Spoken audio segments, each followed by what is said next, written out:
খারাপ আচরণ থেকে রক্ষা পেতে কি করতে হবে? আসসালামু আলাইকুম ওয়া রাহমাতুল্লাহ। স্ত্রীর খারাপ আচরণ বা দুর্ব্যবহার সহ্য করা একজন স্বামীর জন্য বড় একটি পরীক্ষা। ইসলামী শরীয়ত এ ধরনের পরিস্থিতিতে ধৈর্য ধারণ, সংশোধন এবং ইনসাফের চমৎকার ভারসাম্যপূর্ণ নির্দেশনা দিয়েছে। অনেক সময় স্বামীর কোনো ত্রুটি বা অধিকার আদায়ে অবহেলার কারণে স্ত্রীর মেজাজ খিটখিটে হতে পারে। তাই প্রথমে ভেবে দেখুন আপনি স্ত্রীর সব হক, ভরণপোষণ, সময় দেওয়া, সম্মান ঠিকমতো আদায় করছেন কিনা।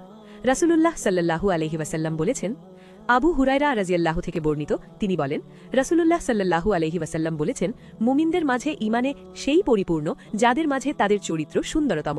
তোমাদের মধ্যে উত্তম হলো তারা যারা তাদের স্ত্রীদের কাছে উত্তম। জামে তিরমিজি। স্ত্রী যদি কড়া কথা বলে তবে আপনি তখন চুপ থাকুন বা নরম ভাষায় উত্তর দিন।